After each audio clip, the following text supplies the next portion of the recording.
Estamos começando aqui pela Rádio Universitária o programa Intercampus. Eu sou Ana Flávia Pereira e você pode acompanhar nossa programação pelo rádio na frequência 870 AM, pela internet no site radio.ufg.br ou ainda pelo aplicativo Minha UFG. O artista e professor da Faculdade de Artes Visuais da Universidade Federal de Goiás, Edgar Franco, também conhecido como Cyber Pajé, recebe hoje à noite uma das mais importantes premiações culturais goianas, o Prêmio Troféu Tioco 2019. A distinção é outorgada pela Seção de Goiás da União Brasileira de Escritores e na área das artes plásticas já premiou nomes como Ciron Franco, Isa Costa e Antônio Poteiro. O artista e professor da UFG receberá a Medalha de Artes Plásticas Frei Confalone, premiação para os nomes de destaque nas artes visuais que homenageia o notório Frei Giuseppe Confalone, que foi pintor, muralista, desenhista e professor. A premiação, Troféu Tioco 2019, é aberta ao público e será realizada hoje a partir das 7h30 da noite no Auditório Costa Lima da Assembleia Legislativa do Estado de Goiás. Ouça o Intercampus também pela internet no site da Rádio Universitária ou pelo aplicativo Minha UFG.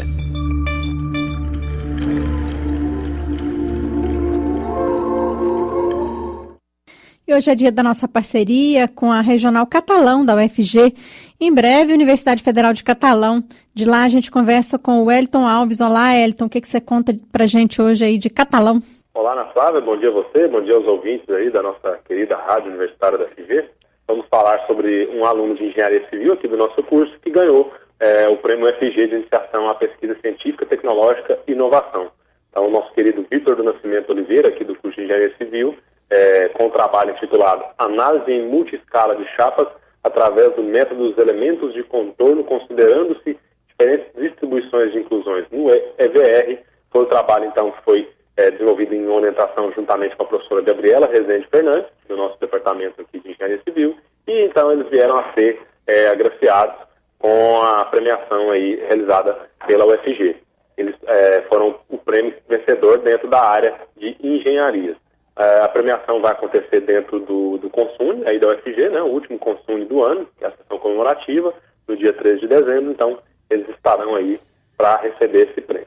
O trabalho dele trata-se de uma contribuição da validação de um método numérico alternativo e foi considerado mais eficiente e mais rápido para a simulação do comportamento de chapas, né, que é uma composição dos materiais em estruturas de engenharia civil. Então, eles estão aí com a contribuição desse método numérico e isso veio a render a eles também, né, ao Vitor e à professora Gabriela, essa premiação dentro do Prêmio UFG de Iniciação à Pesquisa Científica, Tecnológica e Inovação. Então, ficamos aí, então, representados pelos nossos alunos.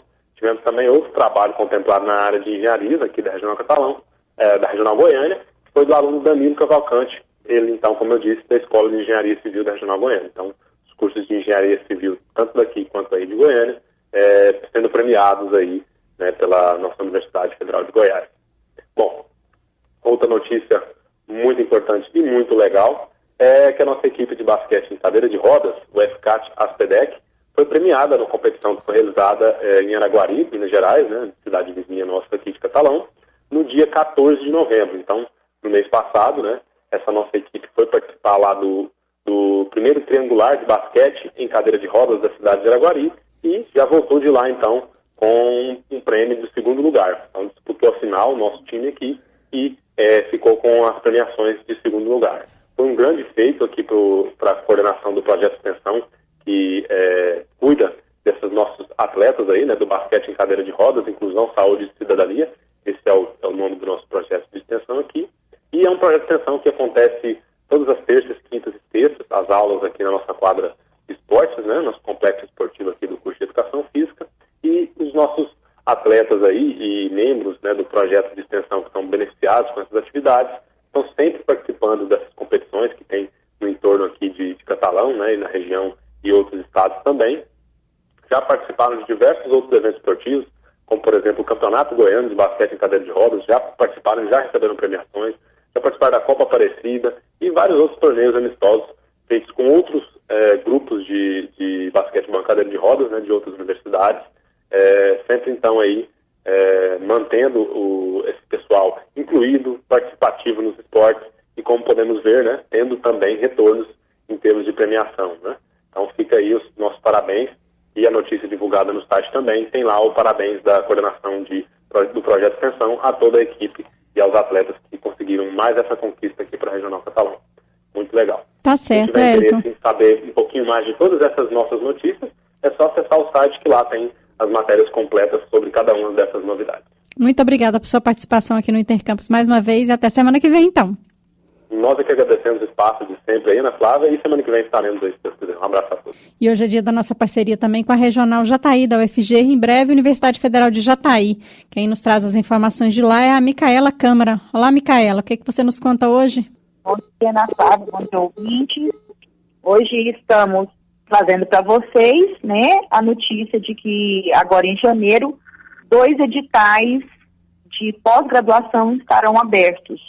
Um é de mestrado em agronomia e o outro é de mestrado em biociência animal. As informações com editais já estão disponíveis no portal da UFG, né, da Jataí, o portal ufj.jataí.ufg.br. No próximo sábado, dia 7 de dezembro, acontece aqui no curso de medicina a Jornada de Infectologia do Sudoeste Goiano. Realizado pela Sociedade Goiana de Infectologia, tem a parceria do curso de medicina da nossa regional. Houve também na semana passada um evento alusivo ao mês de prevenção à violência contra a mulher, o Vivendo Sem Violência. Na oportunidade foi realizada uma mesa redonda que contou com a participação da vice-diretora, professora Gilena, da juíza de Jataí, que trabalha com essa parte de violência à mulher, e foi lançado um livro com trabalhos produzidos em outras edições do evento.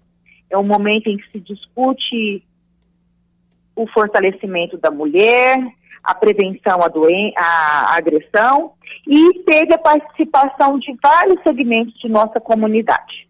Houve também a realização da revitalização do campus Jatobá, com serviço de poda, caiação de meio-fio, numa parceria com o município, com o DENIT. Hoje o que temos é isso, Ana Flávia. Na próxima semana participamos novamente, trazendo informações da nossa regional Jataí. Micaela, muito obrigada por sua participação, pelas informações, e até semana que vem, então. Até semana que vem. O Intercampus faz um pequeno intervalo e volta já.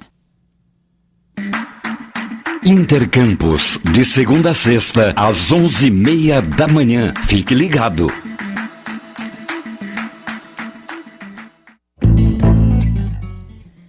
O que se faz na sociedade se faz em nome e para o bem-estar da população.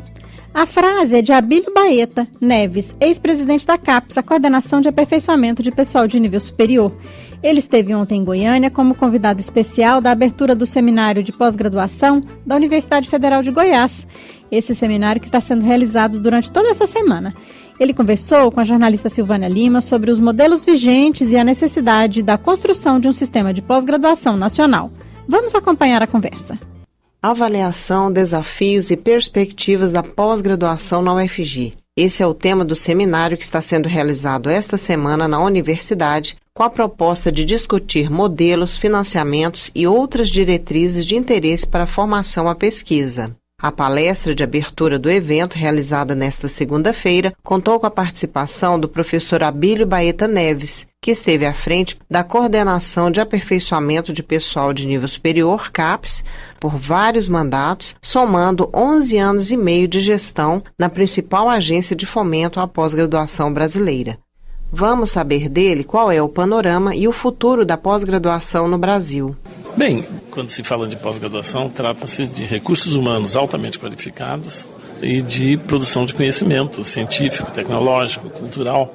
Esses são recursos humanos e produção de conhecimento, nessas dimensões mencionadas, eles são fundamental para o desenvolvimento de qualquer país. Mais ainda no caso de um país emergente como o Brasil, que tem enormes carências que tem enormes desafios referentes a um processo de transformação que deixa muito a desejar no que diz respeito aos benefícios à população, à estabilidade, à sustentabilidade do próprio processo de crescimento econômico, ou seja, inúmeros problemas, questões ambientais, todas as várias questões que afetam e que acompanham o processo de transformação da economia e da sociedade. E isso precisa ser entendido e precisa depois ter gente capaz de liderar o enfrentamento dessas questões, seja no setor produtivo privado, seja no setor público, né? E nesse sentido a pós-graduação é fundamental, ou seja, hoje mede-se, por exemplo, nível de desenvolvimento de um país pela relação de doutores por 1.000 habitantes.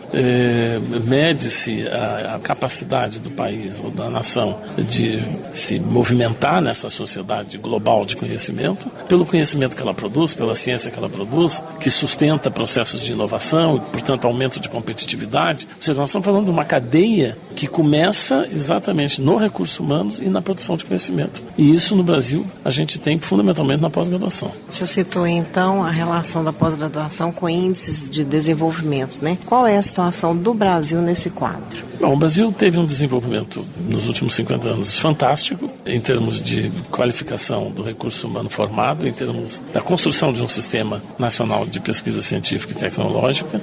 As contribuições são inequívocas para o desenvolvimento em várias áreas, na área da agropecuária, na área da mineração, na área da exploração de petróleo, na área industrial, ou seja, muitas áreas foram impulsionadas com conhecimentos produzidos nas universidades, com recursos humanos formados nessas universidades, né? Hoje o Brasil tem uma boa posição no que diz respeito a volume de ciência produzida e divulgada, e agora o trabalho é aumentar a qualidade constantemente dessa ciência produzida, né? O nosso esforço todo foi para constituir um sistema de pós-graduação nacional, né? Se vocês pensarem bem, Goiás, há 50 anos, não tinha a Universidade Federal de Goiás, entende? Goiás era um estado quase deserto em matéria de instituições com real qualidade e capacidade de formar recursos humanos e produzir conhecimento que tem se mostrado inestimável para o desenvolvimento do Estado. Então o Brasil avançou muito, conseguiu muita coisa,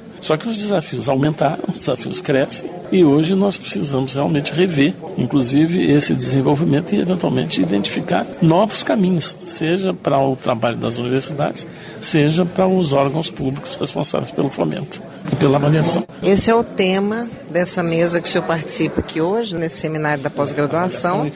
Isso é um par de, digamos assim, que tem andado junto no Brasil. A pós-graduação no Brasil já tem sido avaliada desde meados da década de 70, portanto temos aí mais de 40 anos, um pouco mais de 40 anos de avaliação recorrente da pós-graduação. Essa avaliação tem subsidiado a distribuição de recursos, o apoio, por isso mesmo os resultados foram muito fortes, muito contundentes, né? Mas é preciso saber se hoje, como nós avaliamos a pós-graduação e como nós fomentamos, apoiamos, financiamos, se isso atende às novas necessidades da sociedade, atende aos novos requerimentos, aos novos desafios que se apresentam para a relação entre universidade e sociedade, entre recursos humanos e desenvolvimento econômico e social, entre a pesquisa produzida e as demandas da sociedade. Quer dizer que há esse atrelamento, né, entre as áreas a serem desenvolvidas e o desenvolvimento social. Há muita vinculação, muita articulação, muita correlação entre o que nós estamos fazendo na pós-graduação, nas universidades e nos institutos de pesquisa brasileiros e as demandas e necessidades da sociedade. Muitas vezes isso não é compreendido, muitas vezes a sociedade não entende direito o que a universidade faz. E muitas vezes também a universidade acha que não precisa explicar melhor, não precisa ser mais clara, ser mais transparente para a sociedade, né? A gente muitas vezes defende a universidade porque ela tem que ser defendida e, bom, todo mundo tem que saber que ela é boa. Mas não, um dos desafios recentes, em todo lugar, não apenas no Brasil, é de mostrar que o que se faz na universidade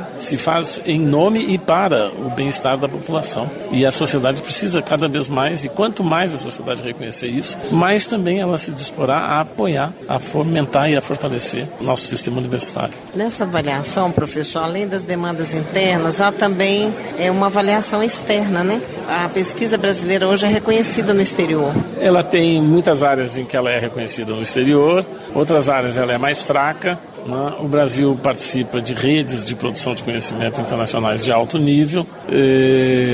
Poderia ser mais, mas a gente já avançou, como eu disse, bastante, e de fato existe um olhar externo cada vez mais, digamos assim, importante para que a gente também tome decisões internamente sobre em que direção, com que recursos, com que prioridades nós vamos estimular o desenvolvimento da pesquisa e da pós-graduação. Certo. A CAPES é um dos principais órgãos de fomento, né, a pós-graduação. O governo cortou bolsas, né, vinha num crescimento ascendente, o governo neste ano cortou bolsas, mas já sinaliza novas bolsas para o ano que vem. Como é que o senhor vê essa política da pós-graduação que a gente está vivendo hoje? Tendo em vista que a dinâmica da execução orçamentária não se mostrou muito diferente do que acontecia em outros anos, eu diria que houve uma certa precipitação da CAPES quando ela anunciou cortes fortes, entende? Que tiveram um impacto muito grande sobre o sistema, né?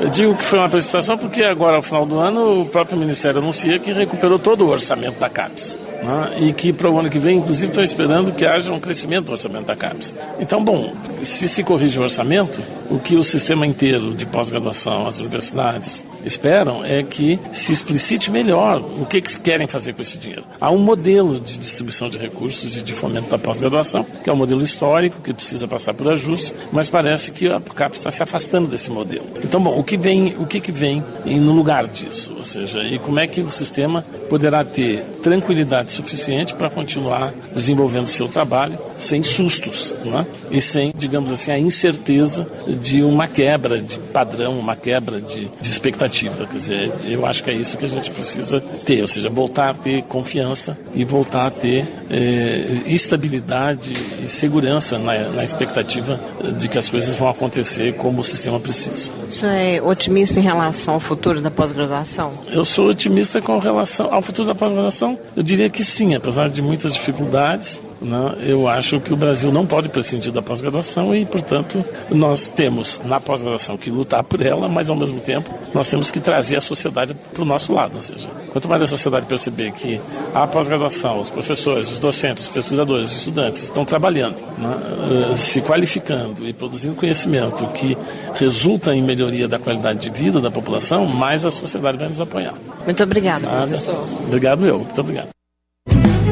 Voltamos a apresentar Intercampus.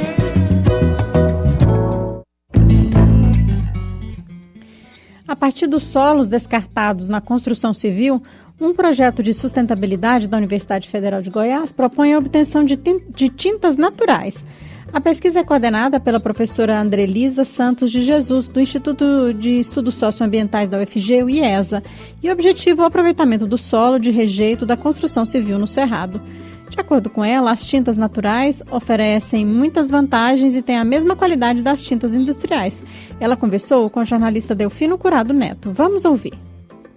Olá, professora. Obrigado por falar conosco. Eu que agradeço a oportunidade de estar falando sobre esse assunto com vocês. Professora, os resíduos da construção civil, mesmo daquelas consideradas aí de alto padrão, constituem um importante problema ambiental, não é verdade?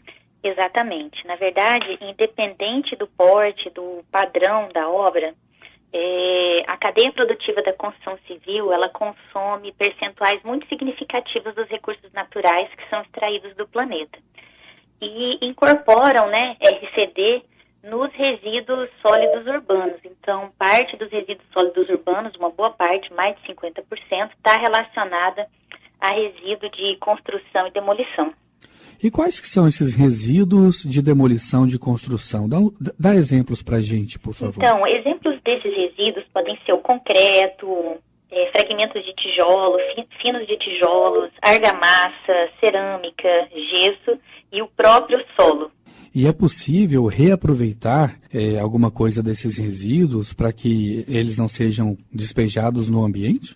Sim, já existem muitas pesquisas nessa área. Essa não é exatamente a minha linha de pesquisa. Eu trabalho especificamente com os solos, Mas existem muitas pesquisas que fazem o reaproveitamento desse material para fins mais diversos, inclusive reinserindo eles dentro da construção, em técnicas de engenharia. O solo é o material, né, é um desses materiais que a gente tem menos informação de descarte, que normalmente ele vai junto com todos os outros materiais, então a gente tem uma escassez de pesquisa e de dados precisos sobre o percentual de solo que é descartado nessa condição. Então, especificamente agora sobre a sua pesquisa, você trabalha com o descarte, com os resíduos do solo das construções. Isso. Nesse primeiro momento, esse é um foco que a gente quer atingir, considerando que o solo é muito importante para a construção civil, seja para a fundação, seja como material de construção, né? Os próprios tijolos são feitos de solo, as escavações, então tudo está relacionado com o solo. Na verdade, o solo ele é a base da vida no planeta, não só nesse aspecto sociocultural, que a gente se refere às nossas construções, mas também no aspecto biológico, né? Então, sem solo não haveria vida no planeta. Então, nesse primeiro momento, a gente trabalha com solos que seriam descartados em laboratórios especializados. Que laboratórios são esses? Podem ser laboratórios voltados para controle tecnológico ou ensaios laboratoriais de solos, que seriam utilizados na construção civil e em outros segmentos da engenharia, bem como solos que foram coletados para análise com finalidade agronômica. Nesse primeiro semestre, trabalhamos com solos que seriam descartados no núcleo de solos, aqui no Laboratório de Análise da Atmosfera e da Paisagem, do IESA, e estamos também coletando o solo que ia ser descartado no Laboratório de Física do Solo, da Escola de Agronomia, e no Laboratório de Geotecnia, na Escola de Engenharia Civil e Ambiental, evitando que esse solo, portanto, seja descartado. O solo demora milhares de anos para se formar. E ele tem muitas finalidades e o nosso objetivo é trazer possibilidade de reaproveitamento desse material. E aí o reaproveitamento seria a extração de tinta? Então, uma das possibilidades de reaproveitamento que nós estamos explorando é a produção da tinta. Na verdade, eu não faço uma extração de tinta do solo. O solo, devido ao seu processo de formação, oriundo da alteração das rochas, ele é muito rico em diversos tipos de minerais, que podem fazer com que ele tenha pigmentação diferenciada, que são aqueles tons ocres, avermelhados, alaranjados, são os principais que a gente tem em países de clima tropical devido à oxidação dos minerais, né? Mas temos uma variedade imensa de cores no solo. Os principais que nós temos no Planalto Central, em países de clima tropical, vai ser uma cartela de cores associada a esses tons mais ocres. E o objetivo, como se chega até a obtenção da tinta, desses tons? Sim. Bom, a primeira coisa é a gente fazer a seleção adequada do solo. Nem todos os solos a gente faz a aplicação da tinta. A gente tem que avançar ainda em algumas pesquisas. Alguns solos que são ricos em alguns tipos específicos de minerais que podem gerar alteração e até trincas na tinta a gente evita. Então a gente trabalha com solos mais intemperizados, que os minerais já são bem estáveis e evita que isso ocorra. Então a gente faz essa seleção. Fazemos o acordo nos laboratórios, onde a gente vai fazer a retirada, triagem do solo. Esse solo passa por uma secagem ao ar. Quando ele está seco, a gente vai para a fase de estorroamento. Esse estorroamento ele é feito manualmente, em almofariz. E depois do estorroamento, a gente vai para a fase de peneiramento. Então, o peneiramento do solo ele pode ser feito em várias peneiras com diâmetros diferentes. O ideal é que o solo para tinta passe na peneira 2 milímetros e depois a gente vai refinando isso a depender do tipo de tinta e do efeito que a gente quer que ela tenha ao ser aplicada. Na produção, a gente utiliza solo, água e um aglutinante. Existem vários tipos de aglutinante, inclusive naturais, mas cuja fabricação seria um pouco mais complexa. Então, a gente tem adotado nesse momento, porque nossa tinta ela é utilizada para uma função social também, a gente reveste casas de pessoas de baixa renda com essa tinta, então a gente tem utilizado como aglutinante cola branca. E você estava se referindo, professora, antes da pergunta, que nem todas as tonalidades são possíveis, né? Quais são as tonalidades possíveis a partir desse trabalho, desse processo todo? As principais tonalidades possíveis da gente fazer uma execução de qualidade são os tons de amarelo, alaranjado, vermelho, rosáceo, esses são os mais comuns. As outras tonalidades a gente utiliza para outras finalidades dentro do nosso projeto, que são finalidades educacionais e artísticas. E como que essa tinta pode ser utilizada, né? Ela, como você já até falou, que é utilizada até em casas. Quais são as aplicações para essa tinta? Então, a gente tem esse segmento, que é o revestimento, né? Ela é usada, inclusive, como um próprio material de construção. Então, ela é usada para revestimento em alvenaria, mas também pode ser em madeira. Ela tem uma finalidade educativa, a gente usa muito em escolas, em projetos em escola, ensina as crianças a fabricar e falamos sobre solo a partir disso, né? Então, usamos isso como uma ponte para falar da importância do solo. E ela é usada para finalidades artísticas. Inclusive, existem a Goiandira, né, da cidade de Goiás. Ela é famosa internacionalmente pelos seus quadros feitos com as areias coloridas da Serra Dourada. E existem vários outros artistas importantes que usavam seus pigmentos extraídos do solo.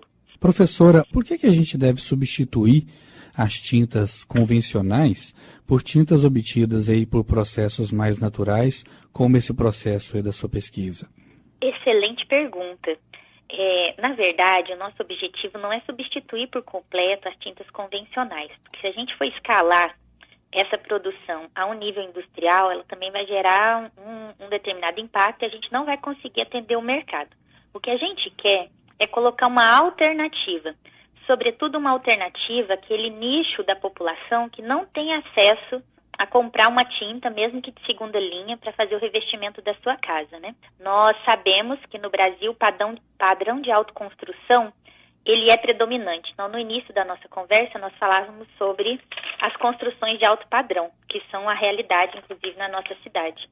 Mas boa parte dos brasileiros, eles constroem suas casas a partir do mutirão, da construção própria, e não tem acesso a uma tinta. Então, a gente também trabalha com esse segmento. Além de ser uma tinta ecológica, a gente quer trabalhar com a tinta que possa ser acessível a esse segmento da sociedade, que são as camadas de classe economicamente mais baixa, né? Professora, em que pé está a sua pesquisa?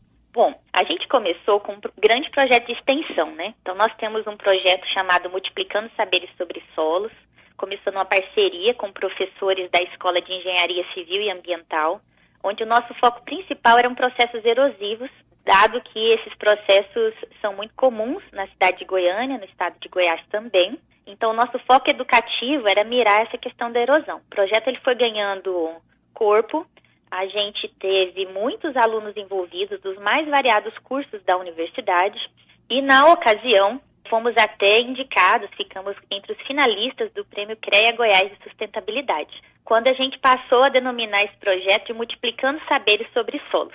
Dentro do Multiplicando, a gente já usava a tinta para fins educativos, e aí começamos a testar ela para fins de revestimento. Então, nesse momento, ela ainda está no patamar da extensão, e a gente está trabalhando para avançar em pesquisas quanto à qualidade, a certificação mais tecnológica desse material. Ok.